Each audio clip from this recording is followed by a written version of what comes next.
ngaten injih Ndara Putri. Niki dina kok beda kelawan padatan.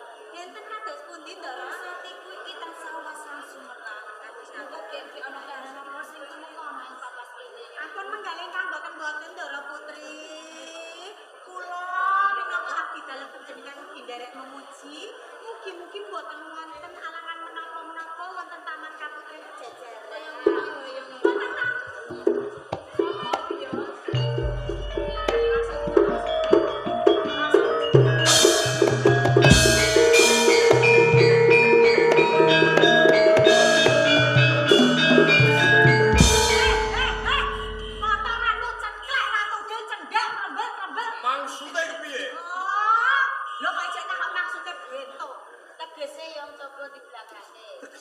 Tegese potongane cendhek. Ning bocah kok ora rada bae. Sampai sak loro niki sapa? Ora usah dadak ngerti sapa sak tenane. Aku sak tenane wis pangerteni Biyo. Yen to sak loro niki patih ana nalika ing pendopo agung iki ana bupati-bupati sing nglamar kawan aku nanging dheweke tak tampil. Mestine kowe kabeh saka ngendi jajal eling-eling. Sapa mau jenengmu? Jare tau ketemu. Nalika ing pendopo agung aku nate ketemu kelawan kowe sak. Ning pendopo mau aku jenengku lali. Lho, malah lali. Ning seling saiki. Sapa jenengmu coba? Linggopati. Linggopati sing sewiji. Leru-leru piye? Leru sapa kowe jajal? Yen ora kaya kowe Hendropati. Ya. Oh. Ya wis yen kowe ngono ngomong wigati apa mung kono Mestine kowe kaget kene apa aku teko ning papan kene. Aku diutus Kanjeng Adipati. Piye? Ing supaya bradat karo kowe.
Nanging pangapuntenipun Kanjeng, saksampunipun kula naliti boten wonten son anda ingkang sumendhe lan tembok ingkang bobol. Kok menawi sedaya menika saking limpatipun Duratmaka Satemah, piyambakipun saged mlimpe dhateng para prajurit sami ugi. Derok iki kepriye? Menika laras awet menapa boten wonten kahanan ingkang nyolowake. Kasunatanipun maling mau saged mlebet wonten ing taman ateges maling kala wau paling cilik. Pundi semua? Dene jek kula Ana kahanan kaya ngene terus piye? Nyuwun sewu, menawi saking pamanggih kula langkung prayogi panjenengan ngawontenaken saking Ndara kersanipun ingkang kadang enggal panggi. Ya. Orang mau bakal mundut kapitaksana. Prabu Muning Sekar bal nibake segiri saipun. Marang sapa wae ora pilih-pilih jalmu. Waton bisa nganti bali putraning sun Sekar Wangi. Wujud putri bakal tak sedulurake Sinawati. Kalamun to wujud jalu bakal ingsun pundhut putra mantu. Kula ingkang pupu saya.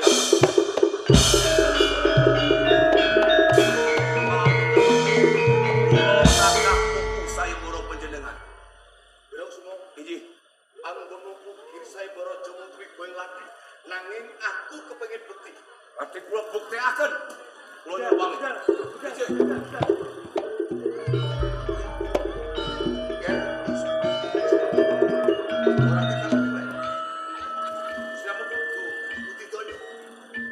Nyebar prajurit santi supaya tinggal bulan Kakang Iro sekarang Sampun dados pancen parang bapak tinggal tidak mari mati ojo nganti perkara iki mengko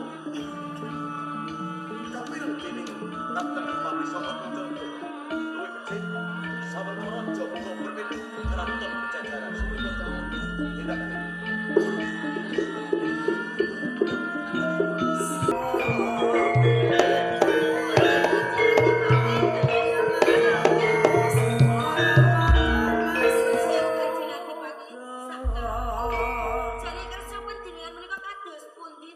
Panjenengan sakara sampun kula tampe. Lho kok malah panjenengan menika berajat dhumateng kula. Ya kaya ngene iki. Kadipaten Purbalingga. Saya yen ditampik bocah wadon ditembung ora diulungke bengi tak colong. Ora mendo ning saya ndodro. Mula gelem lati. Pilih aku apa Kang Masku? Kang Mas apa adine? Ayo. Babar pisan kula mboten milih panjenengan sakar. Apa satu untuk berdua? Mboten. Ayo.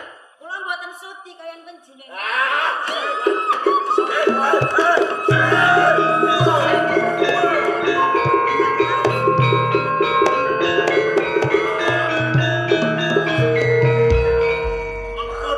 Mengko dhisik urusanku durung rampung. urusan durung rampung kepiye to? Iki kudu rampung. Wayah bengi wayah pagi. Mengko ana wayahe dhewe. Ayo starter. Starter montor to piye? Lah kok wong siji dienggo wong loro iki lho. Ngatasi karo sampean. Kaya SCTV. Apa iku? Satu untuk semua. Enak sampean rekoso sing wedok. Mau ora ngomong ngono. Ayo. Ayo. Dunya loro dadi siji sapa sing ora seneng. Nggih. Wis apa kowe? Wirakusuma, Wirakusuma putra patih ana ing kraton Pajajaran. Wih. Wong pangkat patih. Kemplinti. Adipati. Adipati Adipati Purbalingga. Purbalingga Lingga Buwana. Sugih kendel Bondowani Dadat Putri Sekarwangi.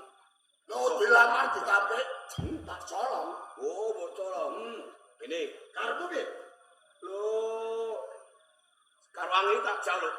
Kena enake cok. Kena. Waton bisa ngalahke kewan iku bonen te jolongkor. Tak teter sepiro ganti daya. Mati. Dai.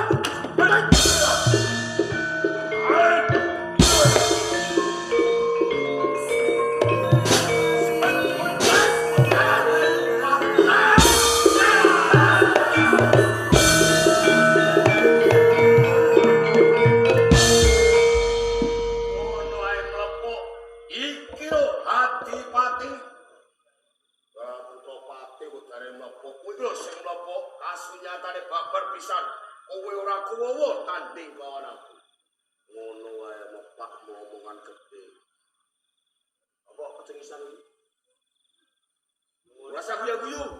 Aja sok kenal kowe karo aku. Kula niku sampun tetulung kalih sampeyan, Dek.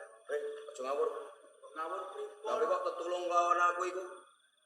Sekali sampeyan niku sampun dipikir sekali para bupati niku wau. Menawi boten wonten kula, tartamtu sampeyan sampun matek. Aku iki lho babar pisan ora percaya karo kowe. Saestu. Lho iya, mergo apa? Pawakanmu iki kemak-kemek, ngidaki peyek ora poklek. Lah kok tanding karo Adipati loro mau sing aku wae durung bisa ngrampungi kok kowe. Nanging saestu kula niku sampun tulung kalih sampeyan. Lah numprae niku, Den. Menawi teng dusun kula wonten liyan ditulung kalih liyan niku lumrahe nggih matur nuwun. Ora nek sampeyan pun ditulungi malah ngilo. Ngono. Kudu matur nuwun. Dan no lumrahe nggih ngaten kok. Ya wis matur nuwun. Nah, tapi terus matur nuwun. Aku ngerti. Pripun? Gon mau tetulung, mau pamrih jaluk opah, jaluk duit. Saestu boten kula Ora apa-apa. pampres. Ora apa-apa. Bakal tak wenehi. Sampeyan paringi. Yo syur. Nek sampeyan paringi nggih kula purun. Ngono. Lho yang yuta. Ajeng Gini sampeyan wae. paringi. Mergo aku bakal menehi kowe iki ana loro. Wonten kalih. Lah kok kathah pensiono kuwate. Nggih, iki kula manut ya. Iki ana sing kempel, ana sing kempyar. Wonten kalih. Iya. Kempel kalih kepyar. Kempyar nek ana kota gedhe iki duit iki warna-warna. Ngeten mawon, Den. Nggih. Kula nyuwun sing kepyar mawon. Sing kepyar. Kersane gampil kula jajan. Sis pinter. Nggih. Mangga malah bingung golek ijolan malah bingung kula. Yen kowe pengen njaluk duit sing kempyar, kowe kudune yo ndodok. Kula ndodok. Dok. Nggih. Ngeten nggih. Lah kok ndodok niku ndodok? Lah saking Pokono mlaku mrene. saking mriko. Syur. Lah kok rekasane ngeten to, Den? Lho kepengin to duit kempyar ta ora? Nggih. Lah iso kok. Yes. Pun. Kata. Yo iki ta.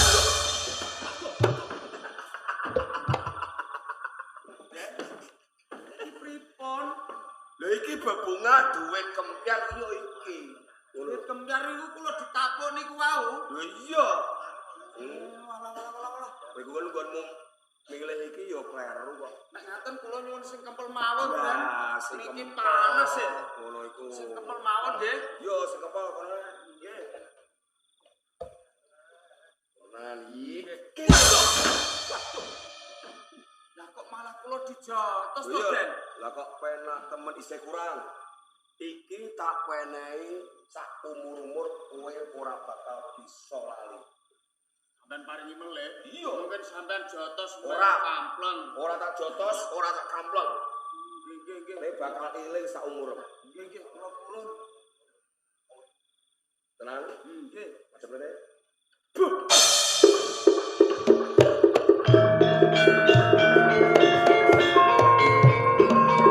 Kaya ngono Den Mas Wiro Kusumo.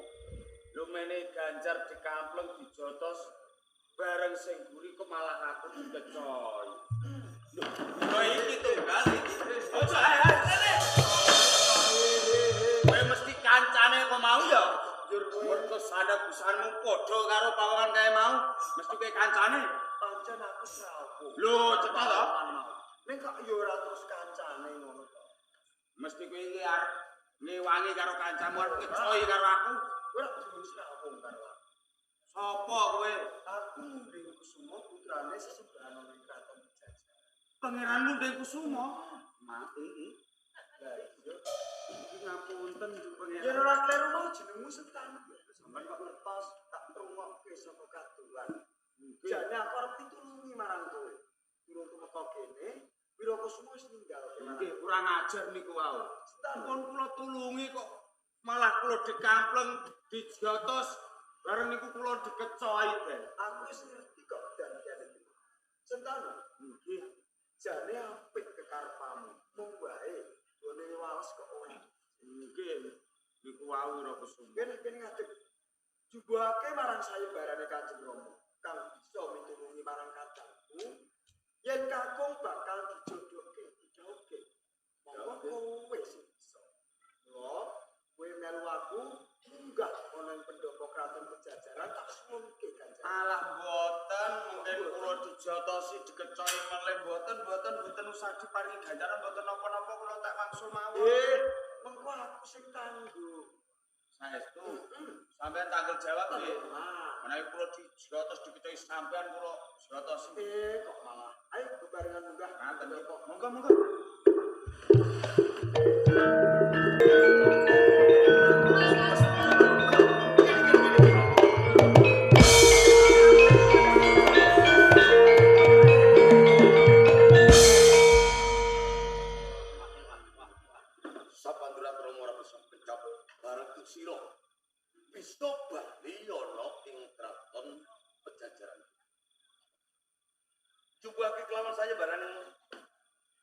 nalika semono kalamun sapa kang bisa balikake Islam kanthi selamat lan praja Pajajaran bakal tak jawabake. Kang bisa bareng sliramu tumuli bali ana ing keraton Pajajaran Wiraksuma. Terus Wiraksuma iki ing kene sliramu bakal ingsun jodhake kelawan putraku Sekarwangi. matur sembah nuwun.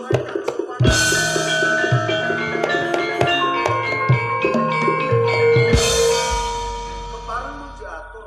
Ya.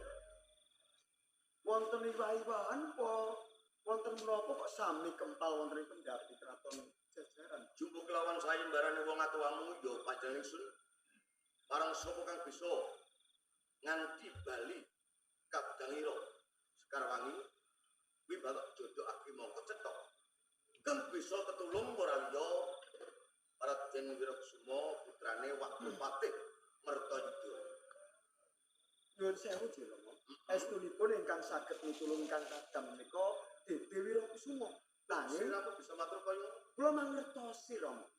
Nem-neman saking Karang Pradisan ingkang nami Sentanu. nanging kasunyatane sing bisa bareng kuwi Wirakusuma. Panjenengan menika pun pitados kalih putra panjenengan. Pangeran, panjenengan menika boten protos piyambak. Cetok ingkang boyong kadang panjenengan menika kula. Lah Dimen gamblang mengko Sentanu ben munggah ana ing pendopo. Sinten? Sentanu. Dawuh Ojo matur kang ora nyatane. Yen matur kudu nganggo waton. pancen menika kasunyatan kok Rama.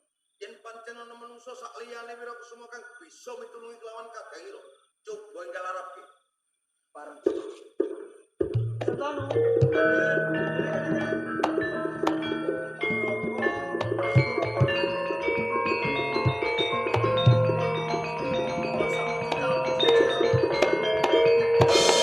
Ayo monggo. Monggo dipun dawuh Rama.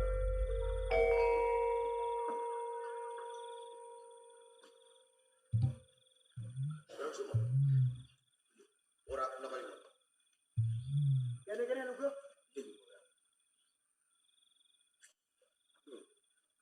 Sing no. Gini. Maju. Suwane.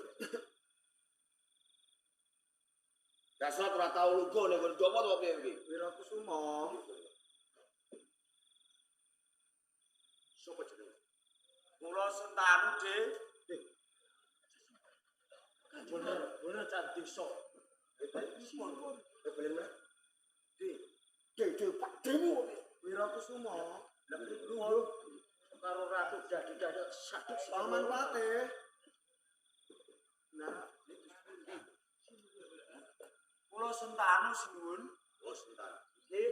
Sapa turing putraku mulik sumo kalamun sliramu kang bisa mitulungi kelawan Sekarwangi putraku. Ngaget-ngageti lungguh sing apik Wirakusuma. Apa bener? Gageh. Ngaku-ngaku iki. Seru. Mongko yen tak dulu sliramu kuwi bocah sekarang pelabuhan. Bebasan kemak-kemak nitak payek ora poklek. Kok kowe bisa ngalahke kelawan manungsa kang tidak culika nyidra lan putraku. Kuwi kudak kau. Kula gadah pusaka Apa sinuwun. pusaka? Lah niki napa? Pusaka apa? Kuwi gelar. Ngono. Sentano cuk pamer kowe ning kene kuwi. Wirakusuma. Mongko cetha kowe kang bisa nganti bali putraku. Leres. Katitik bebarengan munggah mon pedhe nanging Inggih. saka aturing putraku munding sumo kalamun tau gono pawungan kang Anstanu uga bisa mitulungi kelawan Nah, kula menika gadahe bukti kasunyatan. Nuwun sewu, nggih, nuwun sewu. Leres putra kula. Lho, niki. Leres putra kula jalaran piyambakipun menika matur ingkang saged ngunduraken dhateng ingkang putra kanthi bukti Ya. sesarengan kaliyan ingkang putra. Oh, iya. Lho, lha gitu. Lho. Lah menawi Sentanu niku oh iya Sultan Nggih. opo kowe itu Kula boten gadah. nah, cetha boten gadah. Nanging kula gadah saksi. Seksemu kula sapa? Lah niki. Kula mangertosi kok. pengiran munding sumo Dawuh. ya yen pancen pancen kewani dadi seksine Sentanu. Ing kene Rama bakal gunakake kamcaksana. Seksi lan bukti jroning pradata iki bobot timbange padha. Kalamun aku kurang wicaksana anggonku paring ganjaran ing mengkene bakal diguyu dening para kawula nang sak kraton Pajajaran.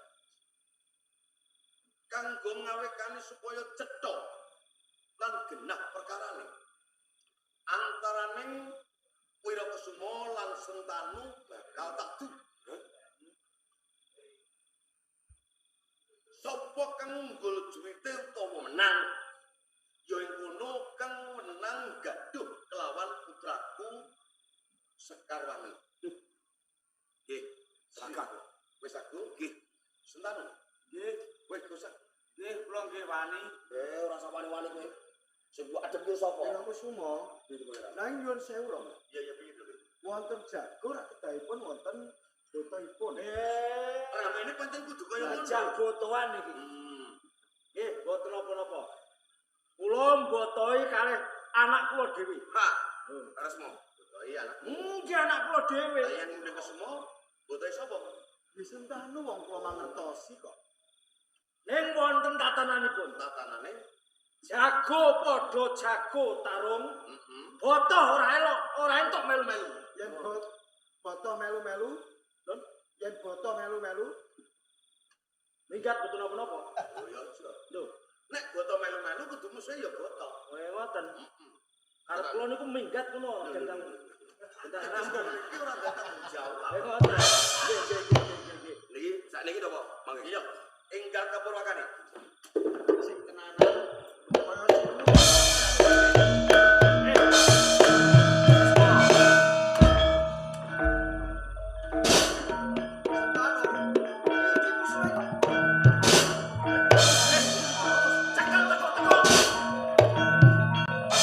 Sabar kok sabar. Mau bersare iki lho. Iso tarun lu atus putih.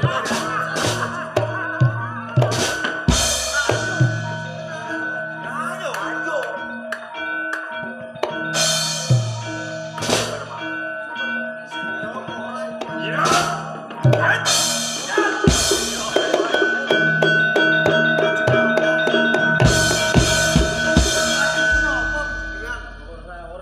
Ora. Iki lho. Kresku ambek kresmu kok apik nggon. dapure apik. Dapur piye? Dapure kewirangan. Oh, dapur pirangan. Ya Guyu wae, guyu. Wirakusuma. Prabu Mudik Sekar nemtokake. Kang Dul Juriting ora liya Sentanu. Kula wedina ingsun Jabel sabdaning sun kang wis dipirengake dening para nayaka lan kawula. Pepajanganmu kelawan Sekarwangi tak jabel.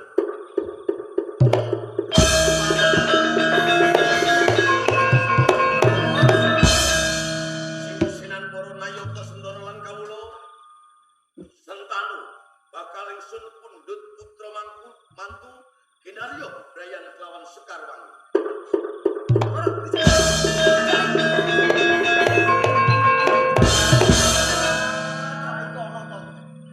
Wirakusuma. Semua niku Juga ngece niku lho.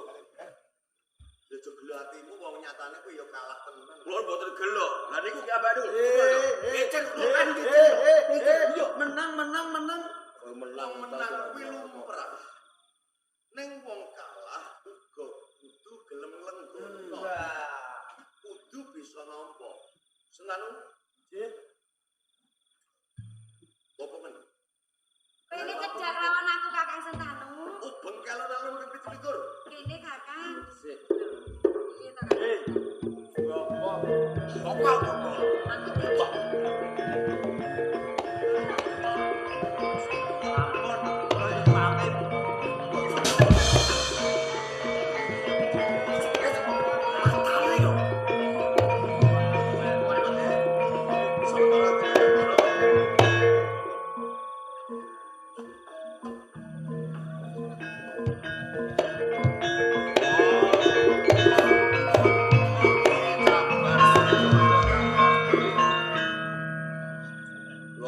garwa kalian Karwangi boten kasebadan.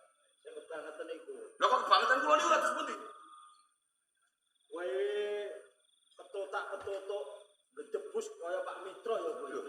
Lha terus kaya Pak Mitra niku. Melepukmu ae. Niki benten, tamu niki benten kalih prajurit-prajurit niku benten. Wis ora usah kuwatir. Dalam siji buntu golek dalan liyane. Lho, ngaten. Percaya Rama wae. Apa lho? Kula nuwun Ndara.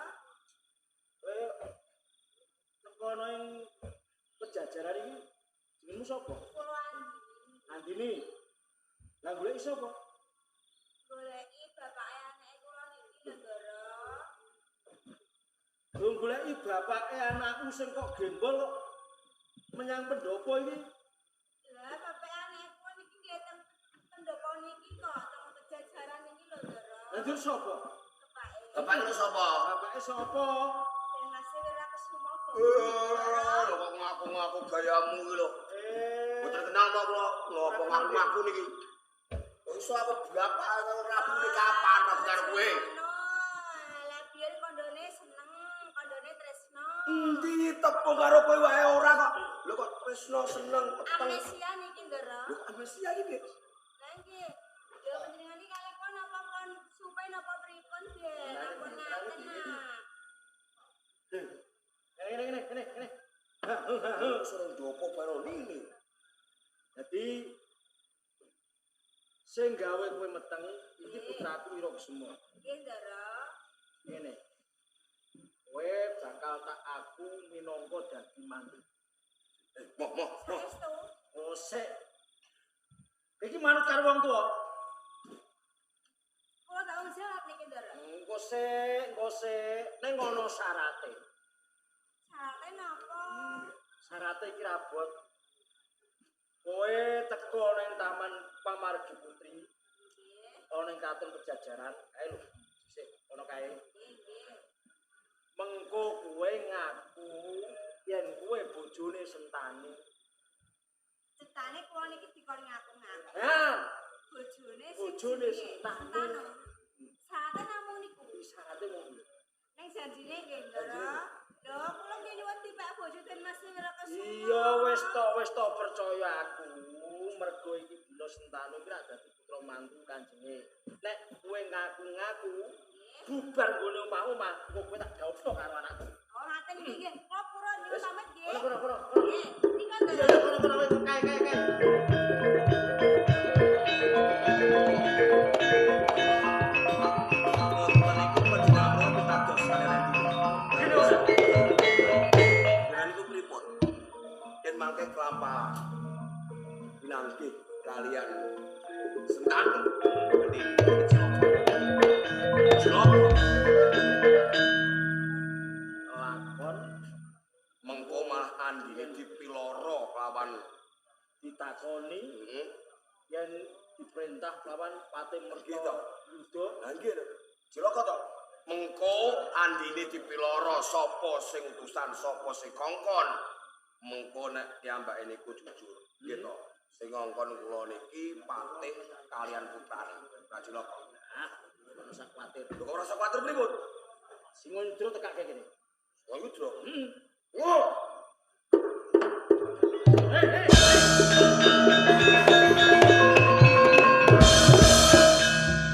Enten apa, Ndara? Ana gawean. Gawean. Gawean apa? Kowe rek nganti saiki ku gaweanmu sih tukang mateni wong to. Penggawean Ah, kula niku kulino lek mateni wong niku pun kulino. Pripun? iki ana gawean kowe tak perintah supaya mateni wong. Pinten? Ning Dudu. Kok aku lho. Engko sing. Bocah wadon sing jenenge Andini, titikane bocah iki meteng. bocah wedok jenenge Andini. Bocah ini Bocah meteng. Wong desa. niku perkarane napa? Wis ora susah takon perkarane sing wigati, kowe iso mateni Andini, nek Andini mati, opane gedhe. Saestu. Iya. Metang budal. Namine Andini. Andini. Metang mulai metang.